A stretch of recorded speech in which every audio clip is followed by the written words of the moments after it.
Hello and welcome to my YouTube channel. Today is ABIS evening and we are going to talk about this right here, the ABIS Global Protection Standard, and how the ABIS guys decide which rating to give each individual lock. And some examples. So, like you can see here, we have some ABIS padlocks and I've all marked them with their security rating. But before we come to that, let's talk about the rating system itself.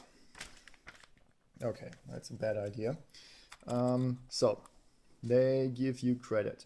They say 75% of their rating goes into the direct security measurements, which means the shackle diameter, the material of the lock body itself, and also the locking mechanism. 20% go to comfort for, let's say, one of these locks that has a auto locking function and ergonomic design, like, well, let's say this, which has a rubber coating so it doesn't slip off your hand and yeah, looks nicely finished. And 5% go to the overall design. No sharp edges and polishing and whatnot. Okay, so let's get to it. At the bottom of the line we have this. This is an ABIS padlock that has a security rating of 1 because it's a worded lock. So you can basically get into it with the simplest tools ever. It has a really small shackle diameter and also only a one-sided locking pole. So you can see here, and yeah, I'm using this to secure my spare master lock keys. Okay, let's set this to side. Moving up, this is a security rating 4 out of 10. Get some focus, okay, thanks. It has a lightweight aluminum body. It has a 4-pin cylinder and relatively not so thick shackle. And then we have a combination padlock, which is also a security rating 4. And yeah, this is probably one of the first oddities. You saw me, this particular lock, this aluminum, come on, 54-40. You saw me this picking in several videos and it picks like in 10 seconds. So for this type of combination padlock, even if you're good at decoding stuff like this, it would probably take you 3 to 4 minutes to do that. So at this point, I really can't understand the decision of the guys to rate it the same. I would at least give this a 5, or if it would be made out of steel or brass, a 6, because this takes way longer than this. You can imagine that they say, okay, this one has a double locking pole, so it maybe withstands a higher prying force or something like this, whether this is only locked on one side. So I can be wrong, but I would say this is the pretty harder lock of these two to pick or to decode. Okay, then we have a security rating of 5. This is also one of the videos where I have to point out a mistake I did in the past. I did a video on this and I said this is a security rating of 4, I believe, and that this is the 64 AL model, but to correct that, it's the 65 AL model and it has a security rating of 5.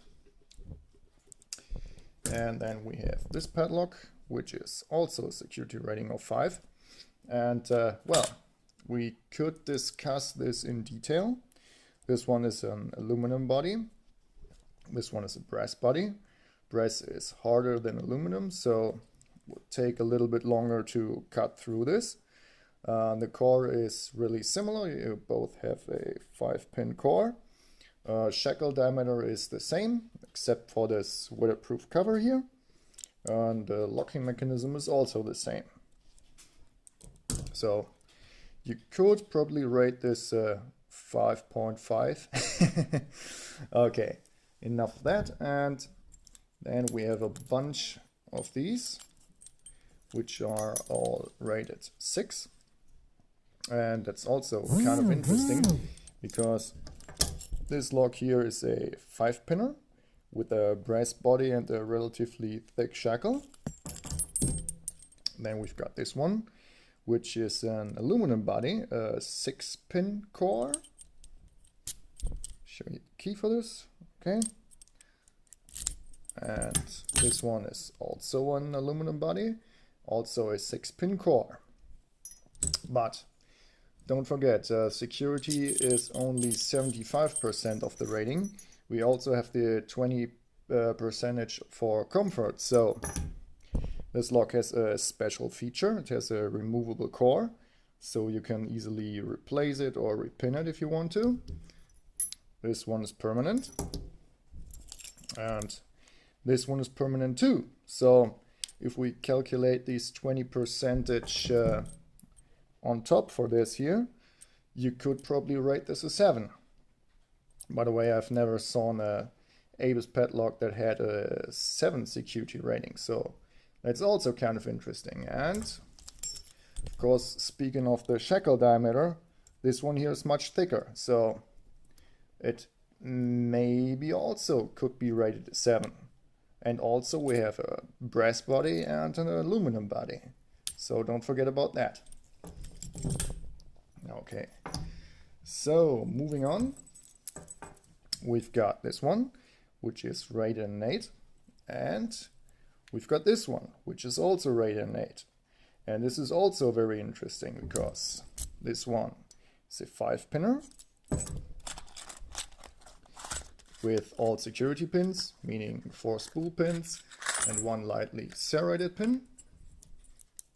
While this small discus here is only, get it to focus, thanks, which is only a 4-pin lock and it has no security pins.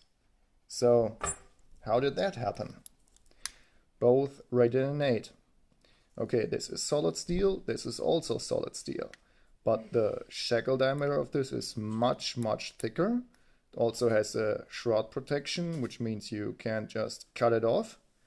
And the shackle on this one is way smaller. So that does not make any sense to me. And to mix it all up, you can get this. This is the older version, saying stainless steel on the bottom. You can get this in a newer version as a 90 RK-50, which is also a titanium series, featuring a 6-pin replaceable core and basically the same body, the same housing, whatever you want to call it, also made from aluminum. So how does that get in the range? Okay, and apparently I don't have one. There is the Granite, which is a 10 out of 10, and this is a disc detainer lock. Since we've talked about this one, we had our pin tumblers, so 2 points up for being a disc detainer. I can understand that, okay. But this here is really interesting. 5-pin, all security pins, rated an 8, and 4-pin, no security pins, also rated an 8. Okay, let me know what you're thinking, comments below. Thanks for watching, bye bye. Okay people, now to the final thoughts. Should you really rely on this ABUS Global Protection Standard? And the answer is kind of. You can take it as a guideline because obviously a lock that is rated with an 8 is going to be much more secure than, let's say, a 1 or a 2. But as we saw, a 6 can be, for some applications, be maybe as good as an 8 or even better. So I say flip over the package if it's not sealed with a sticker like this one, and just read the description and all the information they give you. Usually they tell you the shackle diameter, they tell you the number of pins, sometimes even the sort of security pins they were using. They tell you where it's made. They tell you the art of the locking mechanism, if it's ball bearing or if it's just a locking pole, if it's single locking or double locking.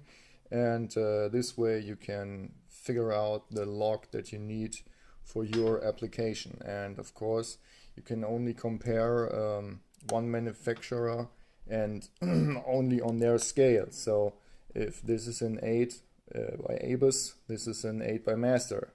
What's going to tell us this? But yeah, that's a different story. So thanks for watching and bye bye.